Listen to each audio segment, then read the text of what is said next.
I didn't get the best start in life. Born 3 months premature and weighing just 3.1 pound. I was trapped in a humidity crib without the comfort and closeness of my mother. When I was in my teenage years, I unknowingly suffered from depression. I was trying to cope like everyone else, and it was a real challenge for me with all that went on in my life.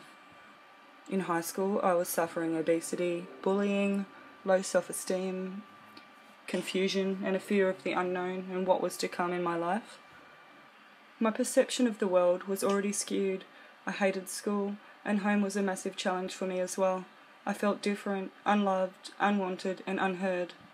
I was very sensitive and felt hurt by so many different things. I wanted to escape. I turned to drugs and alcohol to numb my feelings. What else did I know? I was not able to identify my life goals and aspirations. Who am I thought. I had no meaning, no purpose, and no fulfillment in life, and it was making me very unwell. I was living in a sense of blackness.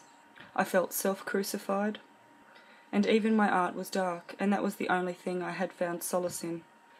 I just kept on, carrying on. Everyone else could seem to do it, so I wanted desperately to keep up, but I couldn't cope like the others. The stresses of life were piling up. I just didn't fit in, no matter how hard I tried, and I was drowning in my emotions. I let my frustrations out on the people I loved the most.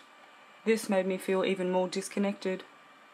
All I knew was that I should work really hard, that life was difficult and you can't get anywhere unless you work really hard in this world. Independence was something I was very proud of. It was all I had that impressed others, and I wanted to be liked. Everything I did was an effort for approval, external approval and validation, because I did not yet know my own self-worth. I didn't know how to define myself. I worked back-breakingly for years, literally. All this was driven by the fear of not being good enough to be loved. Trying to run from my problems, but they always followed. At 20 years old, I suffered from double prolapsed discs and severe sciatic nerve pain, the beginning of a painful chronic spinal disease that would take me 10 years to get to a manageable state. It was the beginning of my loss of independence, my physical and emotional independence, the only things I knew keeping me going. I needed help. I wanted someone to talk to. I had no one but myself looking after me. There was a lot of lack in support. I had heard about psychologists, and I thought I should go and see one to talk about my problems. Maybe they could help me. I went to a GP for a psychologist referral.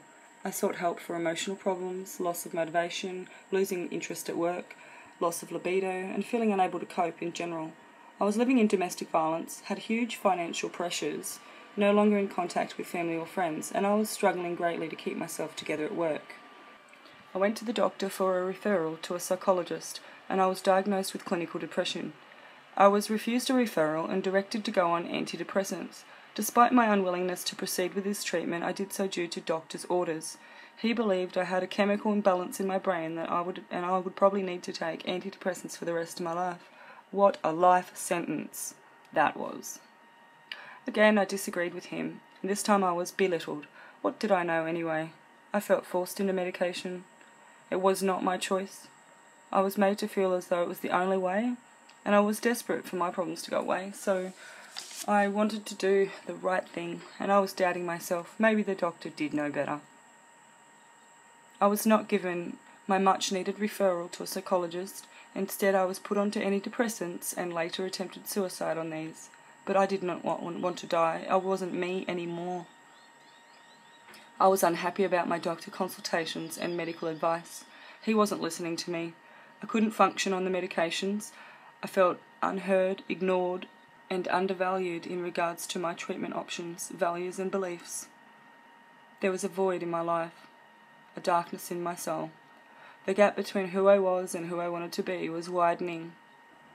I was having an identity crisis and gaining another problem that my body couldn't cope with, numerous medication symptoms that majorly impacted my daily functioning, my ability to work, and my ability to have healthy relationships. Then the anxiety began. I was anxious about being depressed, about not living fully, about my perception of the world, still feeling not good enough and unloved. My past experiences were mounting into a truckload of weight that I had to carry around all by myself, and I was already feeling broken, feeling totally disconnected from others and even from myself. I tried all the doctor's treatments, but they didn't work for me. They said I needed medication in order to get better. Again, I disagreed and was judged, labelled as unable to help myself and defiant. Now I was treated as a challenging and resistant client. This was extremely disempowering. I just wanted to be able to behave and react in healthy ways like others could, but I didn't even know how. I did not like what I had become or how I was dealing with life. I was ready for change. I had to learn this dance called life, and I had a lot to learn. I knew that recovery from my mental health conditions was possible, given the right environment and support. I believed in myself and my ability and willingness to get well without medication. I didn't just want a quick fix, Band-Aid. I wanted to expand myself beyond any version that I had ever known.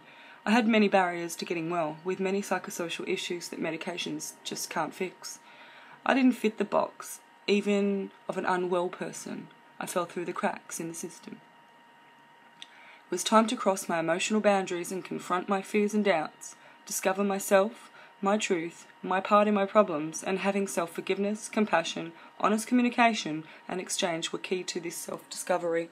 It took courage, strength, belief, and much dedication, both from me and my support workers. I want to see access to recovery-based therapies, person-centred and individualised support for mental and physical conditions before they reach chronic stage. Medication doesn't work for everybody. Some people need and want holistic or alternative therapies, healing therapies instead, and we have a right to choose. It's important that individuals get the help they need when they need it. I want to see more choice of treatment and access to treatments of their choosing available to people. Professionals need to think social justice, not control of individuals. From my experience, in order to get recovery and wellness, what works for an individual must be used, not ridiculed, even if the doctor has different beliefs and values. Illness persists with a lack of freedom, lack of power, and control of self and choices. Through counselling and therapy, I have gained increased insight, knowledge, and understanding about my mental health challenges. I am now able to identify triggers for my depression and anxiety and systematically reevaluate and self-assess my thoughts, emotions, and reactions. This is necessary for me to keep my depression, anxiety, and stress under control, rather than letting them control me. I've learned how to share myself as a healthy adult, manage my emotions and sensitivities in healthy ways. I've worked out how my body functioned, what responses it gave to certain situations, why it reacted that way, and what I could do to improve that. I got involved in my well-being and focused less on my dysfunction. I now know what works for me and what doesn't. I discovered my limitations and my gifts, accepted them, and I now realise it was my journey to find that out. This is the groundwork that will help and support me to lead a fulfilling life, to give me the much-needed emotional stability, meaning and purpose I had been unconsciously searching for all along. I see my personal healing journey as a spiritual emergency.